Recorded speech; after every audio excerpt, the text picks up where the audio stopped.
কড়াইতে তেল গরম করে জিরে ফোড়ন দিয়ে ছোটো ছোটো করে আলু কেটে ভেজে নিচ্ছি। কি বানাচ্ছি চলো রেসিপি শেয়ার করে দিই আজকে। এদিকে দেখো শোল মাছ কিন্তু ছোটো ছোটো করে কেটে আমি কিন্তু ভেজে রেখেছি।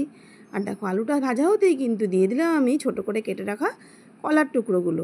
আজকে বানাতে চেয়েছিলাম আমি আলু দিয়ে কাঁচকলা দিয়ে পাতলা ঝোল, কিন্তু আমার একদমই আমার হাজব্যান্ডের পছন্দ যে তুমি এরভাবে বানাও, কিন্তু আমার তো ইচ্ছা করে কাঁচকলা দিয়ে খাবো। তো কী করবো, কাঁচকলার আলু দুটো কম্বিনেশনে কিন্তু রসা তরকারি করে ফেললাম আজকে শোল মাছের। আর এখানে বাটা লঙ্কা আর আদা বাটা রয়েছে, আর এখানে নুন হলুদ পরিমাণ মতো দিয়ে দিচ্ছি।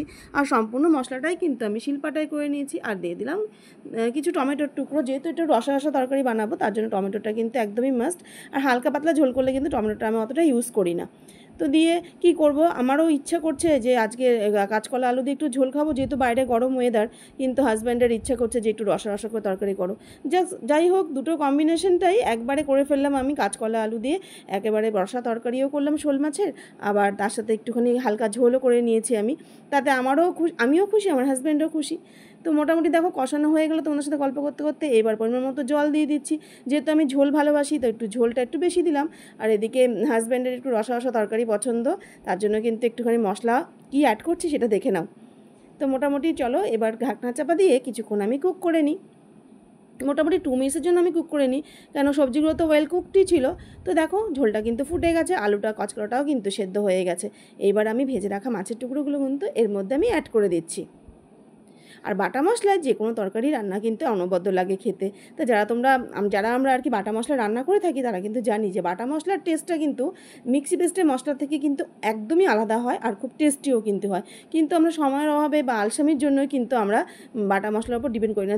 ইচ্ছা করে না মশলা বাটতে, কী করবো বলো, মিক্সি পেস্টে এক এক সময় দিয়ে থাকি। কিন্তু এক একটা রান্না স্পেশাল রান্না তখন কিন্তু একটুখানি মনে হয় কি বাটা মশলা দিয়েই করি। তো চলো তোমাদের সাথে গল্প করতে করতে মাছগুলো কিন্তু ঝোলে ডুবানো হয়ে গেল।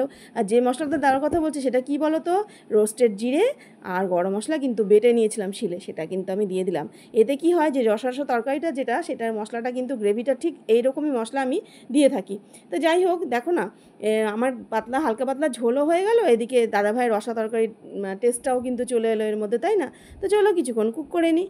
তো মোটামুটি 2 মিনিটস এটাকে কুক করে নিয়েছি। দেখো কালারটা একদম চেঞ্জ হয়ে গেছে, এদিকে রসা তরকারিও হয়েছে, আবার একটু পাতলা ঝোলও আছে। তো চলো, যেটা ছাড়া দিদিভাই রান্না অসম্পূর্ণ, বুঝেই গেছো কি সেটা তো আর বলার অপেক্ষা রাখে না। কি বলো তো, দিয়ে দিচ্ছি একটু ধনেপাতা। অনেকেই বলতে পারো দিদিভাই তুমি এত ধনেপাতা খাও কেন? ধনেপাতার টেস্টটা আমি ভালোবাসি। দেখো গরম, শীত, গ্রীষ্ম, বর্ষা সবসময় কিন্তু ধনেপাতা আমার ঘরে একদম স্টোরে থাকে। তো চলো, রেসিপিটা কিন্তু রেডি হয়ে গেছে। গরম ভাত পেরে এবার বসে পড়ি দুপুরে থালা সাজিয়ে।